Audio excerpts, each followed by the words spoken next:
आर्यन और महक की शादी को आज पूरे 3 साल हो चुके थे।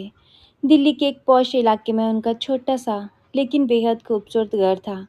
आर्यन एक बड़ी विज्ञापन एजेंसी में क्रिएटिव डायरेक्टर था और महक एक उभरती हुई पेंटर। दोनों के बीच प्यार इतना गहरा था कि मोहल्ले के लोग उनकी मिसाल देते थे। लेकिन इस प्यार के पीछे एक बारीक सी लकीर थी जो किसी को नज़र नहीं आ रही थी। आर्यन का ईगो। उसे लगता था कि महक की पहचान सिर्फ उसकी वजह से है। उस शाम आर्यन ऑफिस से जल्दी घर लौटा। उसके हाथ में एक बुके था और चेहरे पर एक अजीब सी जीत की मुस्कान। महक किचन में उसके पसंदीदा पकौड़े बना रही थी। आर्यन ने पीछे से आकर उसे गले लगाया और कहा, हैप्पी एनिवर्सरी महक। आज मेरे पास तुम्हारे लिए एक बहुत बड़ा सरप्राइज़ है। मैंने तुम्हें बताया था ना कि मुझे उस इंटरनेशनल प्रोजेक्ट के लिए सिलेक्ट कर लिया गया है। आज शाम उसकी सेलिब्रेशन पार्टी है और तुम्हें मेरे साथ चलना है। मैंने तुम्हारे लिए एक ब्लैक ड्रेस भी मंगवाई है, वही पहनना। मैग मुस्कुराई, लेकिन उसकी आंखों में एक झिझक थी। उसने धीरे से कहा, आर्यन, आज ही के दिन मेरी पेंटिंग एग्जीबिशन का रिजल्ट भी आना है। तुम्हें याद है ना, मैंने नेशनल आर्ट गैलरी में अपनी 3 बेस्ट पेंटिंग्स भेजी थी। मुझे खबर मिली है कि शायद मुझे बेस्ट आर्टिस्ट का अवार्ड मिले। शाम को 7 बजे उन्होंने मुझे वहाँ बुलाया है। क्या हम पहले वहाँ जा सकते हैं? फिर हम तुम्हारी पार्टी पे चलेंगे। आर्यन के चेहरे की मुस्कान पल भर में गायब हो गई। उसने बुके को टेबल पर जोर से पटका और सोफे पर बैठ गया। महक, क्या तुम सीरियस हो? आज मेरा इतना बड़ा दिन है, जहाँ शहर के बड़े बड़े बिजनेसमैन आने वाले हैं, और तुम चाहती हो कि मैं तुम्हारी उन छोटी मोटी पेंटिंग्स के लिए अपनी पार्टी छोड़ दूँ? तुम्हें पता है कि मेरी पोजीशन वहाँ क्या है? लोग क्या कहेंगे कि आयरन अपनी पत्नी के पीछे पीछे गैलरी में घूम रहा है। महक की आंखों में आंसू छलक आए। उसने पास आकर आर्यन का हाथ पकड़ा और कहा, आर्यन, वो छोटी मोटी पेंटिंग्स नहीं है। मैंने 3 साल मेहनत की है उन पर। शादी के बाद मैंने अपना सब कुछ छोड़ दिया ताकि मैं तुम्हारे घर को संभाल सकूं। क्या तुम्हें मेरी एक खुशी की कोई परवाह नहीं? बस 1 घंटा आर्यन, फिर हम तुम्हारी पार्टी में ही रहेंगे। आर्यन ने अपना हाथ झटक दिया और खड़ा हो गया। उसकी आवाज़ अब ऊंची हो चुकी थी। खुशी? तुम्हारी खुशी में मेरे करियर से बड़ी है। महक, सच तो ये है कि तुम्हें लगता है कि तुम बहुत बड़ी आर्टिस्ट हो, लेकिन बिना मेरे सपोर्ट के और इस घर के ऐशो आराम के तुम एक ब्रश भी नहीं पकड़ पाती। मेरी ईगो की बात नहीं है, ये रियलिटी है। अगर आज तुम मेरे साथ उस पार्टी में नहीं चली तो समझ लेना कि तुम्हें इस रिश्ते से ज़्यादा अपनी पेंटिंग्स प्यारी है। महक सन रह गई। उसे यकीन नहीं हो रहा था कि जिस इंसान के लिए उसने अपने करियर को दूसरे नंबर पर रखा, वो आज उसे ही छोटा दिखा रहा है। उसने धीमी आवाज़ में कहा, तो तुम्हारे लिए मेरा वजूद सिर्फ तुम्हारी पत्नी बनकर रहना, तुम्हारी पार्टियों में खड़ा होना है। आर्यन, प्यार में बराबरी होती है, छोटा बड़ा नहीं। आर्यन ने घड़ी देखी और तंज कसते हुए कहा, बराबरी? बराबरी उन लोगों में होती है जिनकी हैसियत एक जैसी हो। खैर, मुझे देर हो रही है। अगर आना है तो तैयार हो जाना, वरना अपनी उन पेंटिंग्स के साथ ही एनिवर्सरी मना लेना। आर्यन पैर पटकता हुआ कमरे से बाहर निकल गया और घर का दरवाज़ा जोर से बंद कर दिया। महक घंटों वही फर्श पर बैठी रही। एक तरफ उसका सपना था जिसके लिए उसने रातें जागी थी, और दूसरी तरफ उसका वो प्यार जो अब उसे घुटन दे रहा था। उसने फ़ोन उठाया और गैलरी से आए मैसेज को देखा। उसे वाकई गोल्ड मेडल के लिए चुन लिया गया था। उसकी रूह कह रही थी कि वो जाए, लेकिन उसका दिल अभी भी आर्यन की बातों से छलनी था। तभी महक के पास एक कॉल आया, जे उसके डॉक्टर का था। महक ने कांपते हाथों से फ़ोन उठाया। डॉक्टर ने जो कहा, उसे सुनकर महक के पैरों तले ज़मीन खिसक गई। उसने अपनी रिपोर्ट अलमारी के पीछे छुपाई थी ताकि आर्यन को सरप्राइज़ दे सके, लेकिन अब उसे लगा कि शायद अब कभी सरप्राइज़ देने का मौका ही ना मिले। रात के 9 बज चुके थे। आर्यन पार्टी में शराब का गिलास हाथ में लिए अपने दोस्तों के बीच गिरा था, लेकिन उसकी नज़रें बार बार दरवाजे पर टिक रही थी। उसे यकीन था कि महक आएगी। उसे घमंड था कि महक उसके बिना रह ही नहीं सकती। तभी उसका फ़ोन बजा। उसने देखा कि महक का कॉल है। उसने बड़े गर्व से अपने दोस्तों से कहा, देखा, आ गई लाइन पर, अब माफ़ी मांगेगी। आर्यन ने फ़ोन उठाया और रोब से बोला, हाँ महक, अक्ल ठिकाने आ गई, कहाँ हो तुम? लेकिन दूसरी तरफ से महक की आवाज़ नहीं थी। एक बारी और अजनबी आवाज़ आई, क्या आप मिस्टर आर्यन हैं? जिनका ये फ़ोन है, उनका बहुत बुरा एक्सीडेंट हुआ है। सिटी हॉस्पिटल जल्दी पहुंचिए। उनकी हालत बहुत नाजुक है। आर्यन के हाथ से कांच का गिलास गिरकर चकनाचूर हो गया। उसका सारा ईगो, सारा घमंड एक पल में धुएं की तरह उड़ गया। आर्यन के कानों में वह अजनबी आवाज़ किसी हथौड़े की तरह पड़ रही थी। उसे लगा जैसे आसपास का संगीत, लोगों की हंसी और वह चकाचौंध भरी पार्टी अचानक धुंधली हो गई है। उसने बिना किसी को कुछ बताए अपनी कार की चाबी उठाई और बदहवास होकर हॉस्पिटल की तरफ भागा। रास्ते भर उसके दिमाग में वही आखिरी बातचीत गूंज रही थी। बराबरी उन लोगों में होती है जिनकी हैसियत एक जैसी हो। उसे अपनी ही कई हर बात अब जहर लग जैसी लग रही थी। जब आर्यन हॉस्पिटल पहुंचा तो वहां सन्नाटा और दवाइयों की तीखी गंध ने उसका स्वागत किया। इमरजेंसी वार्ड के बाहर पुलिस का एक सिपाही खड़ा था। आर्यन ने लड़खड़ाती आवाज में पूछा, महक, मेरी पत्नी, वह कहाँ है? डॉक्टर बाहर आए। उनके एप्रन पर खून के कुछ धब्बे थे। उन्होंने गंभीर स्वर में कहा, मिस्टर आयन, पेशेंट की हालत बहुत क्रिटिकल है। उनकी कार एक ट्रक से टकरा गई। सिर पर गहरी चोट है और अंदरूनी ब्लीडिंग भी काफ़ी हुई है। हम अपनी पूरी कोशिश कर रहे हैं, लेकिन अगले 24 घंटे बहुत अहम हैं। आर्यन वही दीवार के सहारे फर्श पर बैठ गया। उसका वह सूट, जिसे पहनकर वो खुद को बहुत बड़ा आदमी समझ रहा था, अब उसे काट रहा था। तभी एक नर्स बाहर आई और उसने आर्यन को महक का सामान सौंपा, एक छोटा सा पर्स और एक लिफाफा। आर्यन ने कांपते हाथों से वह लिफाफा खोला। उसमें महक की मेडिकल रिपोर्ट थी, जिसे वह अलमारी के पीछे छुपा रही थी। रिपोर्ट पढ़ते ही आर्यन की चीख निकल गई। महक 3 महीने की प्रेग्नेंट थी। वह पिता बनने वाला था। महक उसे ये खुशखबरी उसकी तरक्की की पार्टी में नहीं, बल्कि उसकी एनिवर्सरी पर शांति से देना चाहती थी। और उसने क्या किया? उसने उसके सपनों को कुचला और उसे घर से अकेले जाने पर मजबूर कर दिया। तभी आर्यन के ससुर, जानी महक के पिता, वहां पहुंचे। वह एक साधारण से स्कूल टीचर थे। उन्होंने आर्यन को बदहाल देखा तो दौड़कर उसके पास आए। आर्यन बेटा, ये सब कैसे हुआ? महक तो कह रही थी कि आज तुम दोनों बहुत खुश हो। आर्यन ने कोई जवाब नहीं दिया। वह बस फूट फूट कर रोने लगा। महक के पिता ने उसे संभाला, लेकिन जैसे ही उन्हें पता चला कि महक और आर्यन के बीच बहस हुई थी और महक गुस्से में अकेले निकली थी, उनकी आंखों में एक अजीब सा गुस्सा और दुख भर आया। उन्होंने आर्यन का कॉलर पकड़ा और दीवार से सटा दिया। मैंने अपनी बेटी तुम्हें ये सोचकर सौंपी थी कि तुम उसके पंख बनोगे, उसकी उड़ान नहीं रोकोगे। आर्यन, प्यार प्यार में मैं नहीं होता, हम होता है। तुम्हारा ये जो ईगो है ना, इसने आज सिर्फ मेरी बेटी की जान खतरे में नहीं डाली, बल्कि अपने आने वाले कल को भी दांव पर लगा दिया है। अगर उसे कुछ हुआ तो मैं तुम्हें कभी माफ़ नहीं करूँगा।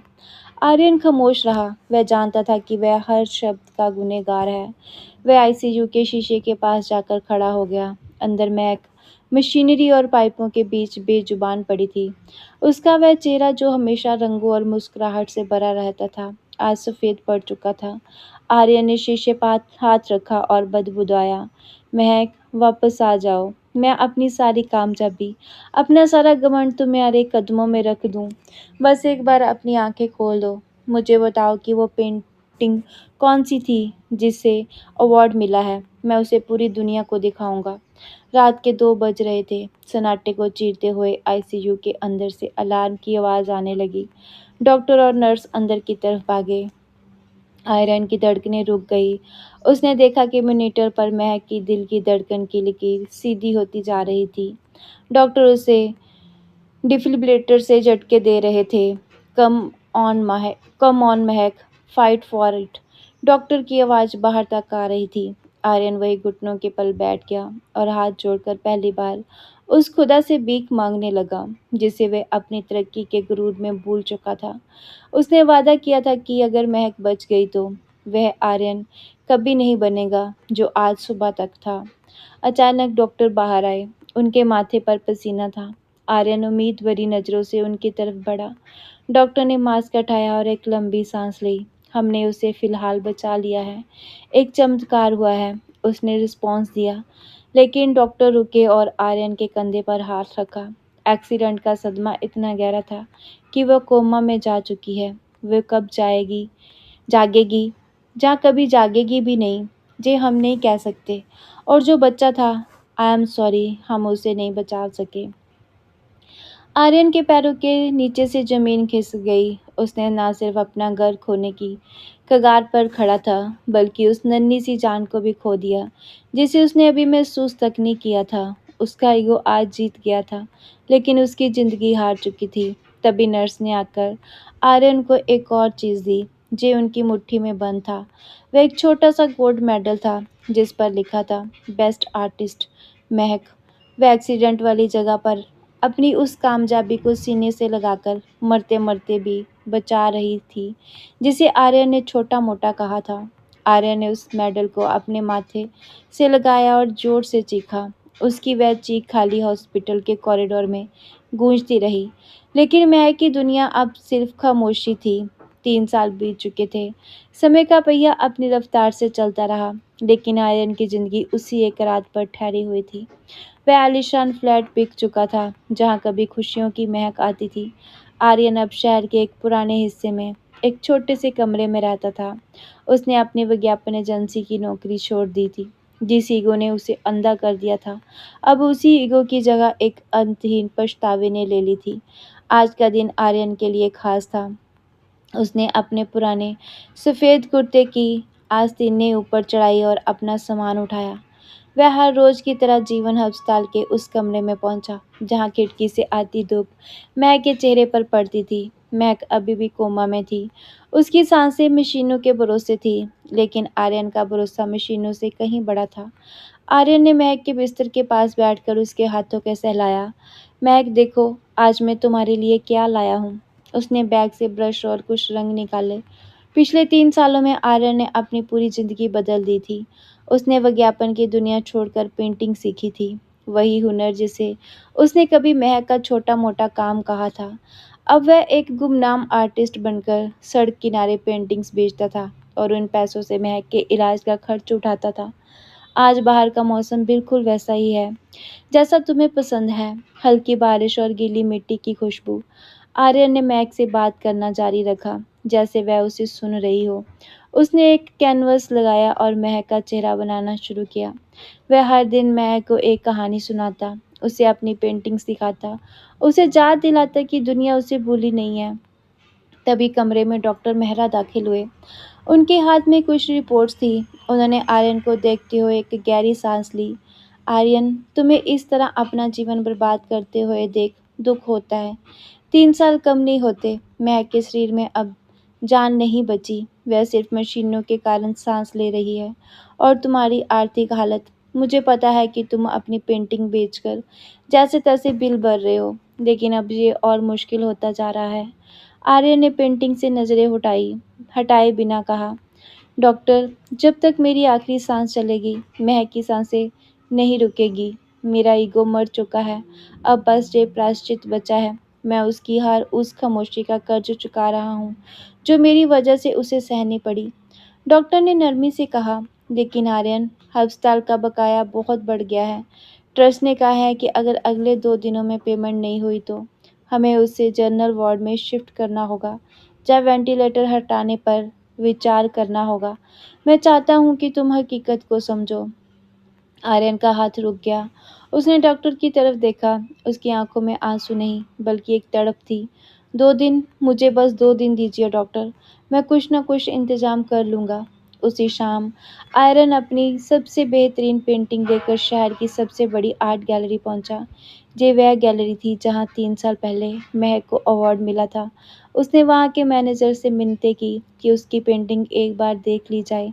मैनेजर ने बेरुखी से उसे अंदर बुलाया। जैसे ही आर्या ने अपनी पेंटिंग से पर्दा हटाया, वहां खड़ा हर शख्स खामोश हो गया।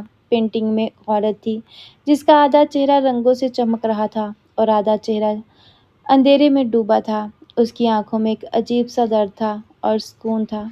यह महक थी, मैनेजर ने चश्मा ठीक करते हुए पूछा। इस पेंटिंग का नाम क्या है? आर्यन ने बड़ी आवाज में कहा, गुनाह। मैनेजर ने उसे गौर से देखा और कहा, अद्भुत। ये पेंटिंग कल की नीलामी में शामिल की जा सकती है। अगर कोई बड़ा खरीदार मिल गया तो तुम्हें लाखों मिल सकते हैं। लेकिन एक शर्त है, तुम्हें इस पेंटिंग के पीछे से असली कहानी बतानी होगी। आर्यन राजी हो गया। अगले दिन नीलामी थी।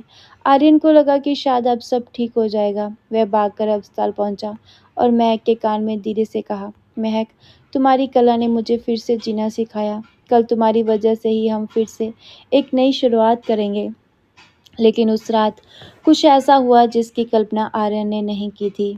अस्पताल में अचानक पावर कट हुआ और बैकअप जनरेटर में खराबी आ गई। नर्स की अफरा तफरी के बीच आर्यन महक के कमरे की तरफ भागा। जब वह पहुंचा तो उसने देखा महक का ऑक्सीजन लेवल तेजी से गिर रहा था। वह मशीनों की आवाज़ के बीच छटपटा रही थी। आर्यन ने पागलों की तरह नर्स को बुलाया, लेकिन डॉक्टर दूसरे क्रिटिकल मरीजों को संभालने में लगे थे।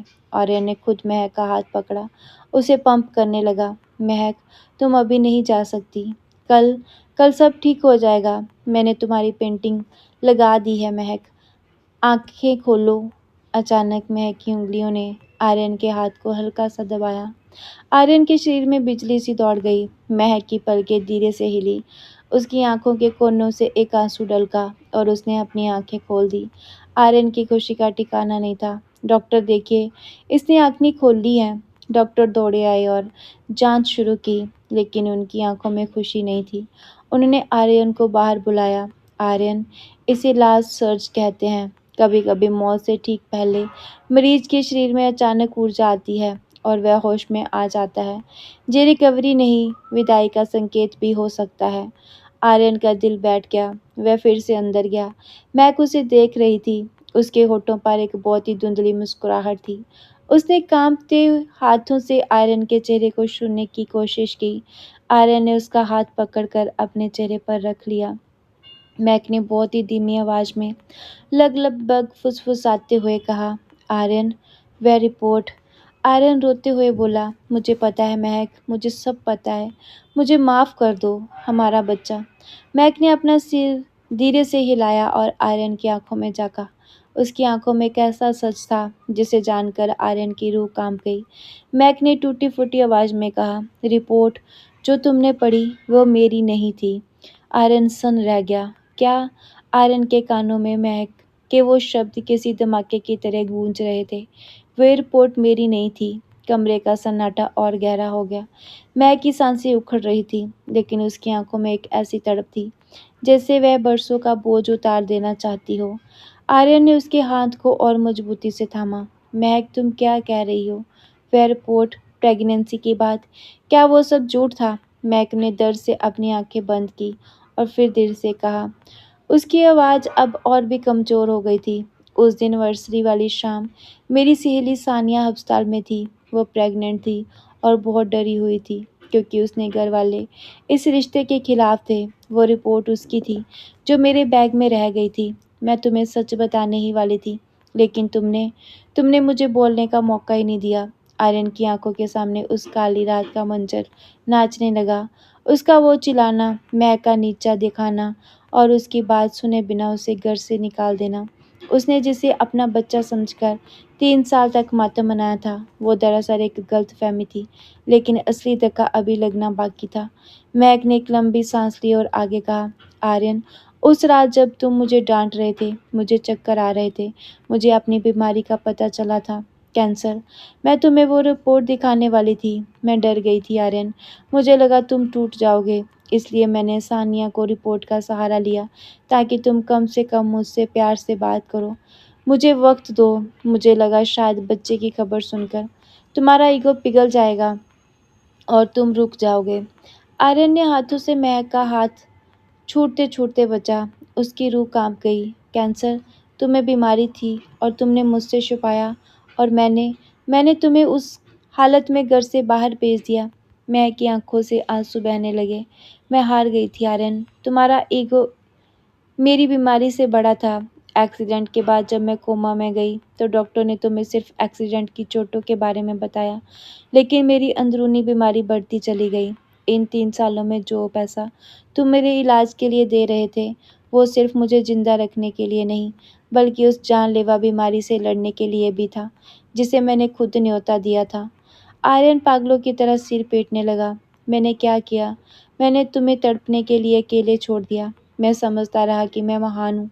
मैं तुम्हारी सेवा कर रहा हूँ, जबकि मैं ही तुम्हारी मौत का कारण बना। तभी डॉक्टर कमरे में आए। मशीनों की बीप तेज हो गई। उन्हें आर्यन को बाहर जाने का इशारा किया, लेकिन महक ने आर्यन का पल्ला नहीं छोड़ा। उसने अपनी पूरी ताकत लगाकर आर्यन को अपने करीब खींचा। उसके कान में कहा, आर्यन, मेरी अलमारी के नीचे वाले दराज में एक वसीयत है। वो पेंटिंग्स जो तुमने आज बेची है, वो मेरी नहीं, तुम्हारी आहुति है। मैंने तुम्हें माफ़ किया, लेकिन क्या तुम खुद को माफ़ कर पाओगे? मैक की पकड़ ढीली पड़ गई। मॉनिटर पर सीधी लकीर उभर आई। डॉक्टर ने आर्यन को कमरे से बाहर धकेल दिया। कॉरिडोर की लाइटें धुंधली पड़ने लगी। आर्यन ने खिड़की से देखा। डॉक्टर महक के चेहरे पर सफ़ेद चादर डाल रहे थे। उसका सच्चा प्यार अब एक सफ़ेद चादर के नीचे खामोश सो रहा था। अगली सुबह आर्यन बदहवास हालात में अपने पुराने घर पहुंचा, जो अब सील हो चुका था। उसने खिड़की तोड़कर अंदर प्रवेश किया।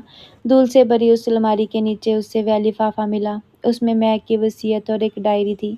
डायरी के आखिरी पन्ने पर लिखा था, आर्यन, तुम कहते थे ना कि बराबरी हैसियत में होती है। आज मैं अपनी हैसियत शून्य कर रही हूँ, ताकि तुम देख सको कि प्यार की कोई कीमत नहीं होती। मैंने अपनी बीमारी का बीमा तुम्हारे नाम कर दिया है। मेरे मरने के बाद तुम्हें इतना पैसा मिलेगा कि तुम अपनी पूरी ज़िंदगी आराम से बिता सको। लेकिन याद रखना, ये पैसे मेरी मौत की कीमत है। अगर तुम्हारा ईगो अभी भी जिंदा है, तो इन्हें रख लेना, और अगर तुम्हारा प्यार सच्चा है, तो वह करना जो मैंने हमेशा चाहा था। आर्यन के हाथ कांपने लगे।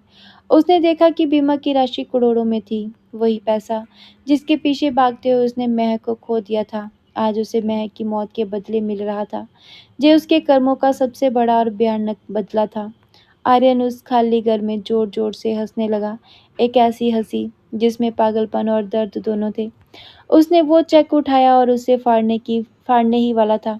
तभी उसे याद आया कि नीलामी वाली पेंटिंग की रकम भी अभी आनी बाकी है। वह दौड़कर आर्ट गैलरी पहुंचा। वहां भारी भीड़ थी। मैनेजर ने उसे देखते ही गले लगा लिया। आर्यन, कमाल हो गया। तुम्हारी पेंटिंग गुना को एक विदेशी खरीदार ने रिकॉर्ड कीमत पर खरीदा है। तुम रातों रात करोड़पति बन गए हो। आर्यन ने मैनेजर की तरफ देखा और धीमी आवाज में पूछा, खरीदार कौन है?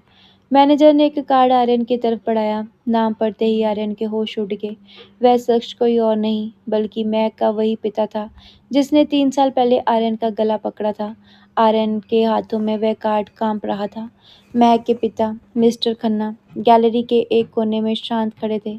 उनकी आंखों में वही पुराना दर्द था, लेकिन गुस्सा अब गायब हो चुका था। आर्यन लड़खड़ाते कदमों से उनके पास पहुंचा। मैनेजर और बाकी लोग तमाशा देख रहे थे, लेकिन आर्यन के लिए दुनिया जैसे रुक गई। पिताजी, आपके पास तो इतनी बड़ी रकम नहीं थी। आपने ये पेंटिंग क्यों खरीदी? आर्यन की आवाज़ रूंध गई। मिस्टर खन्ना ने आर्यन के कंधे पर हाथ रखा और उसे बाहर लॉन में ले आए। उन्होंने एक ठंडी सांस ली और कहा, आर्यन, ये पेंटिंग मैंने नहीं खरीदी, ये महक ने खरीदी है। उसने अपनी मौत से पहले अपनी सारी सेविंग और अपनी माँ के गहने एक ट्रस्ट के नाम कर दिए थे। उसकी सिर्फ एक वसीयत थी कि जिस दिन आर्यन अपनी ईगो की दीवार तोड़कर अपनी रूह को कागज़ पर उतार देगा, उस दिन ये पैसा उसकी उसी कला को समर्पित कर दिया जाए। ये पेंटिंग नहीं आर्यन, ये तुम्हारा कबूलनामा है। आर्यन फूट फूट कर रोने लगा। उसे लगा कि वह महक का कर्ज उतार रहा है, लेकिन जहाँ भी महक ने उसे अपनी ममता और दूरदृष्टता से हरा दिया, उसे अपनी हार का एहसास हुआ, एक ऐसी हार जो किसी भी जीत से बड़ी थी। मिस्टर खन्ना ने आगे कहा, आर्यन, महक जानती थी कि तुम एक दिन टूटोगे। वह तुम्हें बर्बाद नहीं, आबाद करना चाहती थी। उसने मुझसे कहा था कि जिस दिन तुम्हें अपनी गलती का एहसास हो जाए, तो मैं वह आखिरी सच बता दूं, जो उस डायरी में भी नहीं था। आर्यन ने चौंक कर उनकी तरफ देखा। और क्या सच बचा है पिताजी? मिस्टर खन्ना की आंखों से आंसू बह निकले। आर्यन, उस रात एक्सीडेंट के वक्त मैग तुम्हारे पास माफ़ी मांगने नहीं आ रही थी।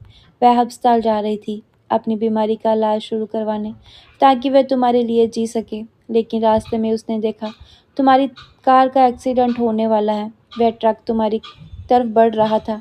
मैक ने अपनी कार बीच में डाल दी आर्यन। उसने तुम्हें बचाने के लिए खुद को टक्कर करवाई थी। वह रिपोर्ट, वह कैंसर, वह सब उसने इसीलिए सहा ताकि तुम सुरक्षित रहो।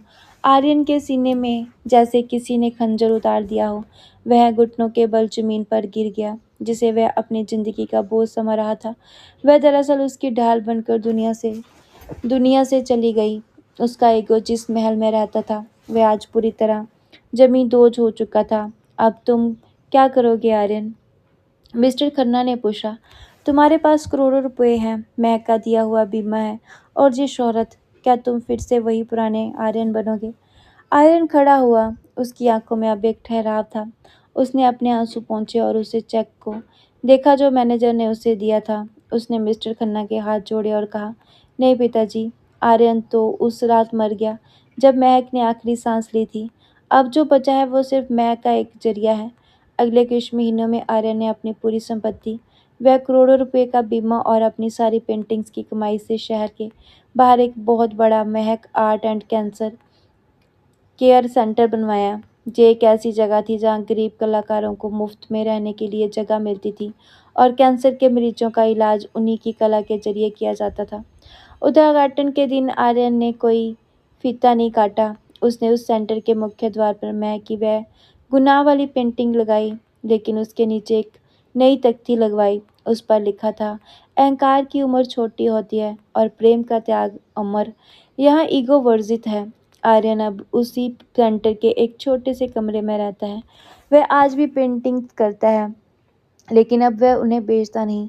वह बच्चों को रंगना सिखाता है। लोग उसे एक संत कलाकार के नाम से जानते हैं।